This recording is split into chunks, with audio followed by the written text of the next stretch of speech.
Jai Hind everyone, this is Manisha Rai, an assistant professor in Department of Computer Science and Engineering at AKGC Ghaziabad.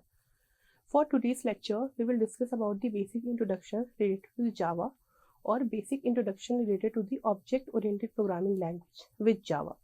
So this is my details. Myself Manisha Rai.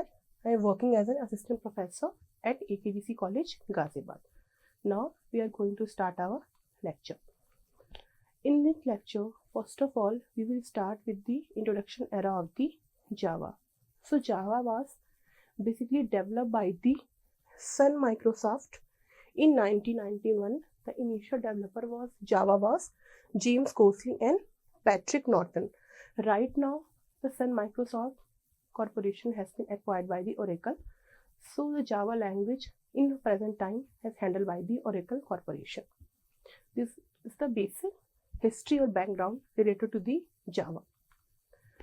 Now, if I talk about when we already have so many languages before the invention of the Java, like C, C++, and that was a very common and popular language for website and application development. So why we need Java? Why we will shift towards the Java? So if I will compare to the Java with C, so Java came up with some extra new feature. Before that feature was not available to the programming languages that was existing before the development of Java. The first one is object oriented. In Java, everything is object, or whenever we will write or design any program, so it will be rotating according to the object. Now what is object? Object is a real world entity. It can be living or non-living anything. The most important feature is platform independent. Like if I will compare it with the C or C++, so the Java is a platform independent language. What does it mean? We will try to understand it with a very easy explanation. If I will write down any C program in Windows operating system, and after writing that program, if I will hand over that program or file to any one of my friend who is using Linux operating system, so that program will not be functioning or running into the Linux operating system. Why? Because whenever we write any program in a C or C++ language, so it will become platform dependent. If that program is written on Windows operating system, so from in future or from next time, it will be also run on the Windows operating system. The laptop or the system can be differ from each other, but the operating system should be same. But in Java, the new feature is that if we will write a program in a Windows operating system, or whenever we hand over that program to any Linux or iOS operating system user, so that program will be capable to run on the different operating system also. That is the feature of the platform independent. How the function will work, we will understand it later on. Now, the third feature is the simple. Java is a simple programming language, and also it provides the feature of the security. Now, architectural neutral. After then, the next important feature is the robust. Java can design the program for any object. No, in the Java we can never say that Java is not capable to design the program for that particular object or not capable to design the program for this particular object. Java is capable to design the program for any object if it will be exist in the real world scenario. That's why we will say that Java is a very robust programming language. Now, the next important feature is the multi-threading. Java also provides the feature of the multi-threading. What is the mean of the multi-threading? The mean of the multi-threading is that in the same process, when we create different thread and none of the thread is disturbing the work of the existing thread. This is the concept of the multi-threading. We will try to explain the same concept with the real life scenario. Suppose कि हम सब YouTube use करते हैं, हम यहाँ पे YouTube को एक प्रोसेस की तरह से कंसीडर करते हैं. नाउ YouTube में we have so many feature. First of all आपने देखा होगा कि वहाँ पे होम बैकग्राउंड पे एक जो ऐड होता है वो रन करता रहता है. आफ्टर देन अगर आप कोई वीडियो जो है वो प्ले करते रहते हो और ड्यूरिंग द रनिंग वीडियो अगर आप अपने वॉल्यूम को इंक्रीज़ करना चाहते हो या प्लेबैक स्पीड को डिक्रीज़ या इंक्रीज़ करना चाहते हो, तो जब भी आप एक कमांड पास करते हो तो उससे आपका जो वीडियो होता है ड्यूरिंग दैट मोमेंट वो कभी भी पॉज नहीं होता. तो यहाँ पे वी कैन कंसीडर दैट कि जो मेरा वीडियो रन कर रहा है दैट इज़ माई थ्रेड 1. अगर मैं वॉल्यूम को इंक्रीज़ करना चाहती हूँ दैट इज़ माई थ्रेड 2. अगर मैं अपने प्लेबैक स्पीड को इंक्रीज़ या डिक्रीज़ करना चाहती हूँ तो दैट इज़ माई थ्रेड 3. ये सारे ही थ्रेड जो होते हैं वो एक प्रोसेस को हम यहाँ पे एक प्लेटफॉर्म की तरह समझ सकते हैं. दैट इज़ यहाँ पे एग्जाम्पल की तरह पे यूट्यूब को कंसिडर कर रहा है कि ये हमारा एक प्लेटफॉर्म है और यहाँ पे कोई भी थ्रेड दूसरे थ्रेड के फंक्शनिंग को या टास्क को इंटरप्ट नहीं कर रहा है. पैरेलली वो अपने लिए भी एक मेमोरी ब्लॉक को असाइन कर रहा है और अपने काम को एग्जीक्यूट कर रहा है. तो that is the basic fundamental और approach of the multithreading. So Java always support the concept of the multithreading to execute so many task in a same time without interrupting the work of the another task. Then it is known as the high performance language. Also it is distributed in the nature. Now the garbage collection is also a important key highlight feature of the Java. What is garbage collection? Like in a C, whenever we create a new file, if we have not write anything in that file or maybe in future scenario if we do not want to use that file, so C never delete that file automatically. Manually a user has to find out that file and they have to delete it. But in a Java this is the feature of the garbage collection. Like if any file is the blank file or it's a correct file, so after this some time automatically Java will find out that file and delete that file from the memory or database. So that task will not hand over to the user, it will be automatically taken care by the Java platform. So these are some most important key feature of the Java. Here in a previous example I was talking about the Java platform independent feature. So first of all I would like to compare that feature with the C programming language. Like in C programming language, whenever I write any program in a C, so that program is saved with the extension of the .c. Okay, and after that it will be use the extension of that particular operating system. Like if you are writing that program in a Windows operating system, so that program will change into the first.c to first.exe. exe is the extension of the Windows operating system. Or if you are writing any C program in the Android operating system, so after writing and compilation of that file, whenever going to save that file, so it will be saved with the name of first.apk. apk is the extension of the Android operating system. So whenever we try to interchange that file to each other, like if we're trying to share the Windows operating system to the Android or Android operating system to the Windows, so both the operating system will not be able to understand that file all because of the extension of the operating system. Now in Java what the developer has been done, whenever we write any program in Java, so first of all we save that file with the Java extension, and after the compilation that file not use the extension of the operating system. At the place of that they use that class extension. It will notate that file has been compiled. And after the compilation of that file, if you hand over that file to the any user who are using, no matter they are using what kind of operating system, like if I have hand over that file to the Windows operating system user, so they will receive the first.class file, and in Windows operating system if they have downloaded the JDK or complete Java development kit tool, that will include JDK, JRE and JVM, so that JVM will read out that first.class file and change that first.class file into that first.exe. That will be platform extension. That's why whenever we write Java program at any specific operating system, so it can be run over the another operating system also.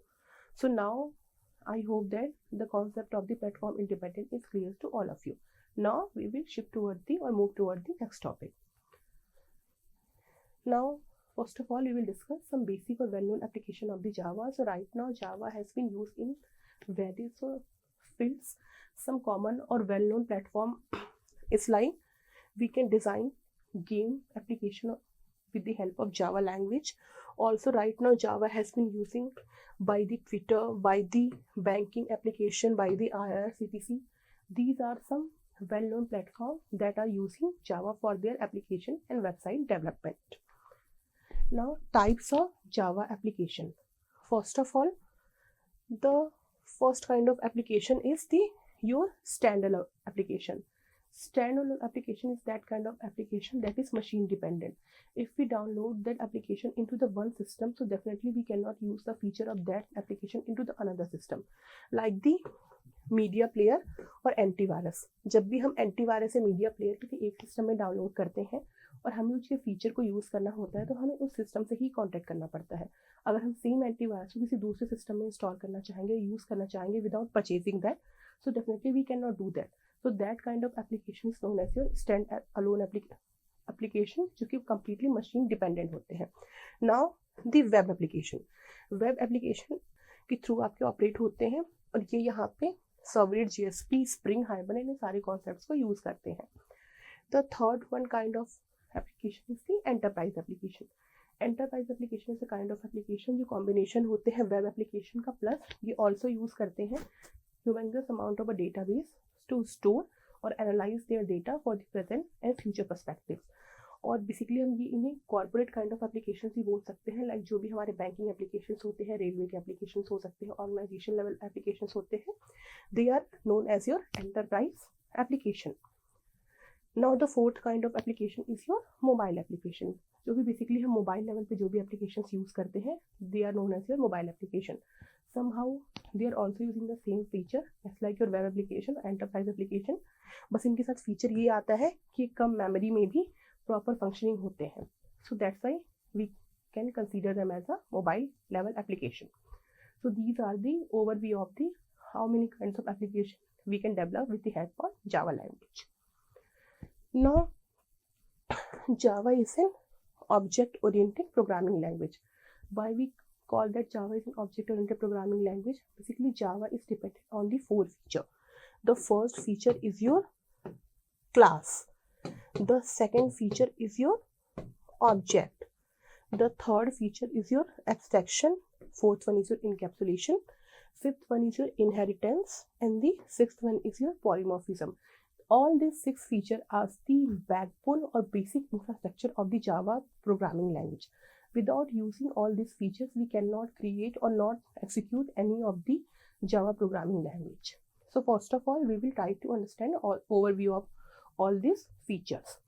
If I will talk about the class, so class is an instance of the object. What does it mean?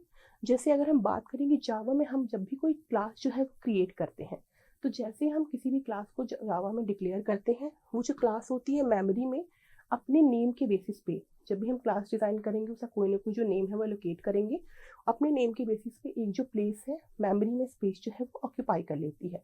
And after creation of the particular class, उस class में अब जब हम objects की entry करते हैं, for example अगर मैं अपने कॉलेज के लेवल पे बात करूँ तो मैं अगर किसी पर्टिकुलर सेक्शन में पढ़ा रही हूँ, फॉर एग्जाम्पल अगर मैं CSC में पढ़ा रही हूँ और CSC के नाम का मैंने कोई क्लास जो है वो क्रिएट किया हुआ है, तो ये क्लास CSC जो है उसने मेमोरी में अपने लिए जो प्लेस है वो ऑक्यूपाई कर लिया है.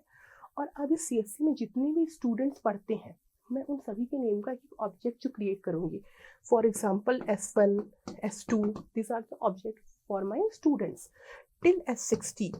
ये सारे ही जो ऑब्जेक्ट्स को जब मैं इनिशलाइज करूँगी या उनको जो डेटा प्रोवाइड करूँगी, फॉर एग्जाम्पल S1 ऑब्जेक्ट के लिए मैंने कुछ नेम प्रोवाइड किया कि जो ऑब्जेक्ट है जिस स्टूडेंट के करस्पॉन्डिंग मैं बना रही हूँ उसका नेम में भी राहुल है, एज जो है वो 20 है, उसने सब्जेक्ट्स का चूज़ किया है. So that will be data और information for the S1 objects. ये जो ऑब्जेक्ट्स होते हैं वो इन्फॉर्मेशन इस पर्टिकुलर मेमोरी लोकेशन में जाकर सेव करना स्टार्ट कर देते हैं. So that's why we can say that कि class is an instance of the object. जो कि एक ब्लूप्रिंट प्रोवाइड करता है कि आपका जो ऑब्जेक्ट है, ऑब्जेक्ट मीन्स जो भी रियल वर्ल्ड एंटिटी से रिलेटेड जो भी चीज़ें हैं उनकी इंफॉर्मेशन को स्टोर करने के लिए हम जावा में ऑब्जेक्ट क्रिएट करते हैं और ये आपस में मिल करके प्रॉपर डेटा को आपके बेस में ले जाके सेव करती हैं. So these are the basic two fundamental approach of your Java. After then अगर मैं बात करूँ एब्स्ट्रैक्शन की, तो एब्स्ट्रैक्शन का मतलब जावा में ये होता है कि यूज़र को सिर्फ एक इंटरफेस प्रोवाइड करो और जो भी टेक्निकल डिटेल्स है just hide from the user. जैसे अगर मैं बात करूँ कार की, तो हम most of the person know how to drive the car. हम कार ड्राइव करते हैं, हमें पता है कि कार स्टार्ट कैसे करती है. कि कभी हम अगर हमारी ऑटोमेटिक कार है, whenever press any button our car will get start. Otherwise हम जो की है वो अगर कार में इंसर्ट करेंगे हमारी कार जो है स्टार्ट हो जाएगी. But in the back end में जो भी इंजन का मैकेनिज्म है, most of the user are unaware of that. That is the hidden part of the organization, but it will be handle by the company level. तो abstraction यही feature provide करता है कि यूजर को interaction के लिए सिर्फ और सिर्फ एक इंटरफेस प्रोवाइड करो, उसको उतनी चीज़ें प्रोवाइड एक्सेस टू इंफॉर्मेशन जो उनके लिए वैल्यूएबल या ज़रूरी हो, और अदर जो टेक्निकल डिटेल्स है just from the user. So that is the main fundamental concept our abstraction. Now अगर मैं बात करूँ इनहेरिटेंस की, तो इनहेरिटेंस का मतलब क्या होता है. फॉर एग्जाम्पल अगर मैंने एक कोई पेरेंट क्लास बना दी है ए, इस पेरेंट क्लास में मैंने कुछ मेथड डिक्लेयर किए होंगे, आफ्टर देन कुछ वेरिएबल्स वगैरह डिक्लेयर किए होंगे. देन मैं एक क्लास बना रही हूँ बी.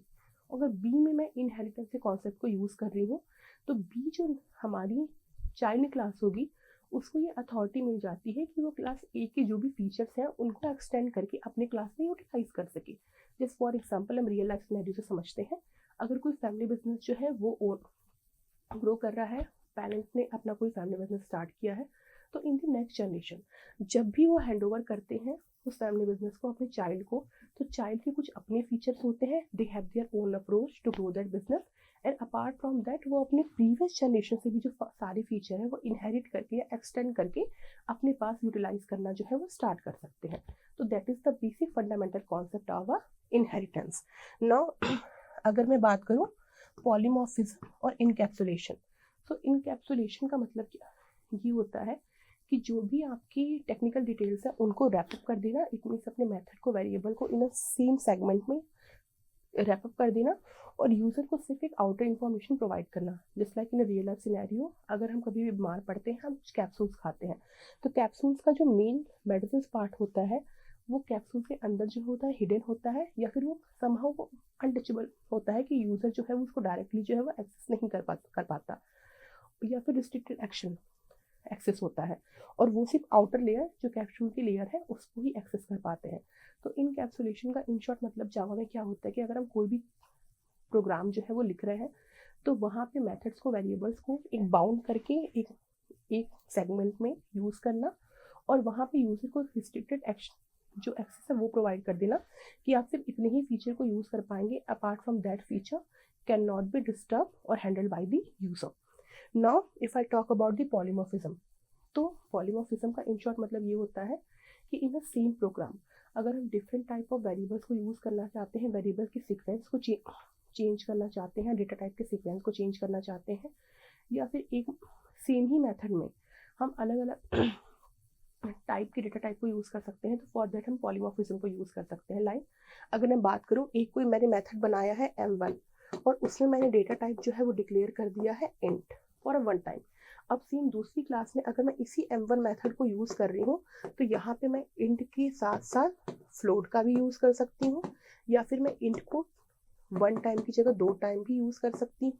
अदरवाइज मैं सीक्वेंस को भी चेंज कर सकती हूँ. तो पॉलीमॉर्फिज्म का इन शॉर्ट मतलब क्या होता है कि एक ही मेथड को डिफरेंट क्लासेस में आप different kind of data type के साथ यूज़ करना चाहते हो. तो that is the overall basic concept related to your polymorphism. So these are some basic backbone of your Java programming language. These are the overview that I have already explained to you. Now we will discuss about the first Java programming language. So whenever we declare any Java programming language, first of all we have to mention the class.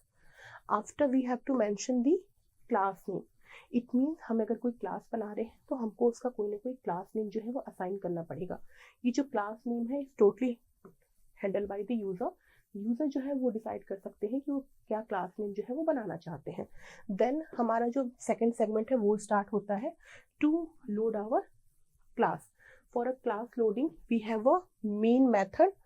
ये जो होता है वो pre define होता है, ये user जो है वो हम अपने लेवल पे डिसाइड नहीं कर पाते हैं। जब भी हम कोई जावा डेवलपमेंट किट जो है वो डाउनलोड करते हैं जावा की तरफ से, ऑलरेडी आपका जो मेन मेथड होता है वो डिज़ाइन होता है for class loading. And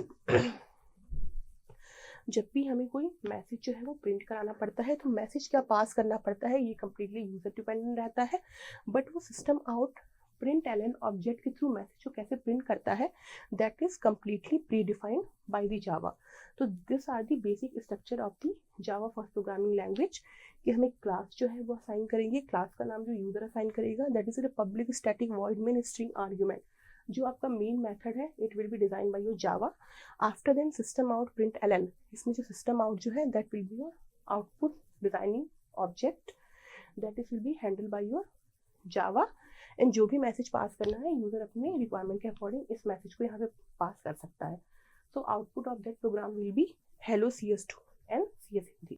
now cases, Java में आपकी नेम असाइन करने के लिए जावा क्लास का नेम असाइन कर रहे हो, मेथड का नेम असाइन कर रहे हो, इधर we can follow camel case और we can follow Pascal case.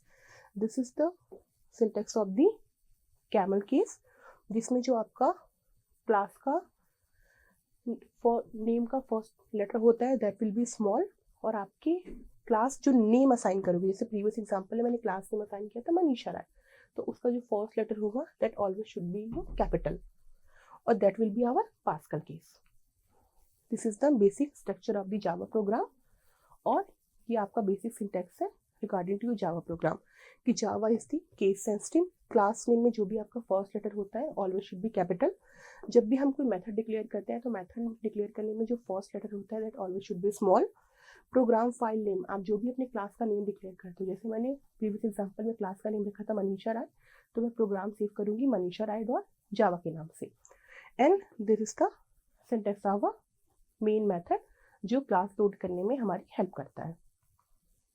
Now Java identifier, Java identifier क्या होते हैं? जावा आइडेंटिफायर वो टर्म होता है जिसकी हेल्प से हम किसी भी चीज़ को आइडेंटिफाई कर सकते हैं। फॉर एग्जाम्पल अगर कोई मुझसे पूछे कि आपका आइडेंटिफायर क्या है, कौन सा ऐसी फर्स्ट टर्म है जिससे आपको कोई भी दूसरा पर्सन आइडेंटिफाई कर सकता है, तो definitely that will be my name. तो इन अ सेम वे जावा में हम जब भी कोई वेरिएबल डिफाइन करते हैं, जब भी कोई वेरिएबल डिफाइन करते हैं तो उस वेरिएबल का क्या आइडेंटिफायर होगा, कैसे हम उसको आइडेंटिफाई करेंगे, that is known as your Java identifier. तो जैसे अगर हमने क्लास डिफाइन किया तो क्लास का जो भी हमने नेम यहाँ पे असाइन किया है that will B identifier of your class. अगर हमने वेरिएबल डिफाइन किया तो उस वेरिएबल का जो भी हमने नेम डिफाइन किया है that will B identifier of your variable. अगर हमने कोई मेथड डिफाइन किया और मेथड का जो भी हमने नेम असाइन किया है that will B identifier for your variable. अगर हमने एरे आइडेंटिफाई किया और एरे का जो भी हमने नेम डिक्लेयर किया है that will B identifier for that array. It means कि वो नाम जो एरे को, क्लास को, वेरिएबल या मेथड को एक आइडेंटिटी प्रोवाइड करता है that will be known as your Java identifier. Now Java modifier are a two type, access modifier, non access modifier. जब भी हम एक्सेस मॉडिफायर कीवर्ड का यूज़ करते हैं तो हम एक क्लास के कंपोनेंट को दूसरे क्लास में यूज़ कर सकते हैं, यूटिलाइज कर सकते हैं। व्हेनेवर हम नॉन एक्सेस मॉडिफायर का यूज़ कर सकते हैं तो हम एक क्लास के कंपोनेंट को दूसरे क्लास में सिंपल वे में कभी भी यूज़ नहीं कर सकते हैं। For that we have to take some apply some extra logics. So these are some basic terms related to your Java modifier, and this is the basic architectural diagram related to the file compilation and execution. कि जावा में जब भी हम कोई programme लिखते हैं वो dot जावा extension के साथ आपका सेव होता है, देन जावा कंपाइलर जो है फाइल को चेंज कर देता है डॉट क्लास एक्सटेंशन के साथ, और अब जब भी डिफरेंट ऑपरेटिंग सिस्टम को असाइन की जाती है तो वो अपने अकॉर्डिंग इस पर्टिकुलर फाइल को रन कराने के बाद अपने ऑपरेटिंग सिस्टम का जो एक्सटेंशन है वो इसमें ऐड ऑन कर सकते हैं। So I hope you have enjoyed that particular lecture. आज के लेक्चर में हमने बेसिकली जावा की हिस्ट्री, जावा की जो भी बेसिक कंपोनेंट्स हैं उसके 6 जो बेसिक पिलर्स हैं उनको डिस्कस किया हुआ है। एक बेसिक जावा का प्रोग्राम जो हम लोगों ने हेलो प्रोग्राम है उसको यहाँ पे डिस्कस किया है। तो these are some basic components related to your Java programming language.